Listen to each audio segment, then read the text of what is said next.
I live in Seattle. Okay. I live in California. Yeah. So what brought you all the way down from Seattle?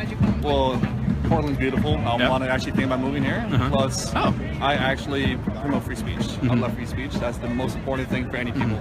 Okay, yeah, because that's a lot of what these events, and there's been a few in Seattle too, some in San Francisco, that I guess that's the key component, right? Free speech. So what is it specifically, I guess, about free speech that you feel needs this sort of demonstration to say, hey, let's promote free speech? Well, here's the thing: these these Antifa, they're demonstrating their own free speech by talking against us. They have that right. Yeah. And we give them the same courtesy. Why can't they give it to us? You know, if they can talk, because we're not shutting them down at rallies. You know. Yeah. Well, isn't it more of a, hey, this is a thing I believe, and then them saying, I forcefully disagree? Isn't that kind of exactly what's happening. The two-way street that free speech entails? But I mean, like, here's the thing.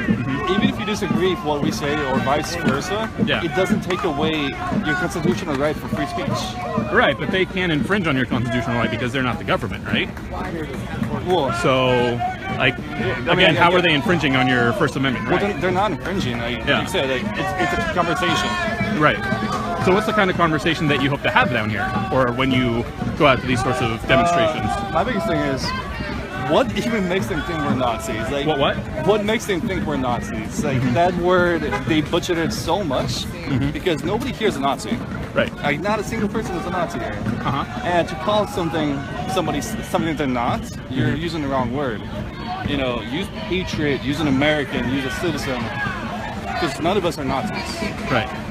So in your view, then, what would it require for them to be heard? Like, what kind of language, to you, should they be using to, I guess, better describe or to start some sort of dialogue to say I disagree, but at the same time be heard? Like you're saying, they're not being heard because they're using that word. Honestly, I just want to have a beer with one of them, sit down, and have a drunken conversation.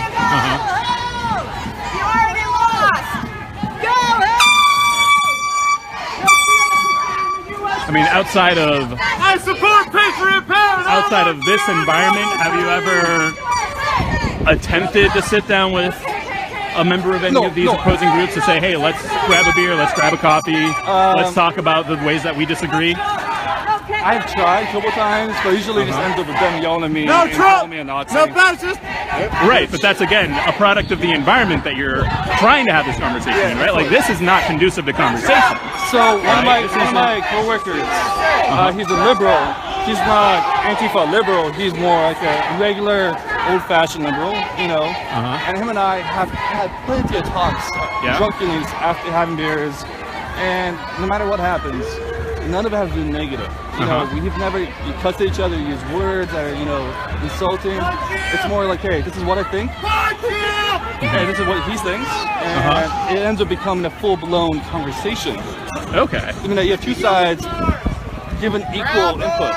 Right. So then why stage these sorts of demonstrations when this is what happens, when even on a small scale you have had success speaking to people who disagree with you kind of one-on-one over coffee, over, you know, in a more hospitable environment, I guess. So but I did not really, I was totally surrounded by now.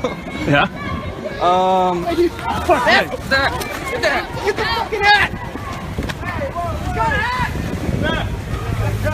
That was somebody making off with a Make America Great Again hat.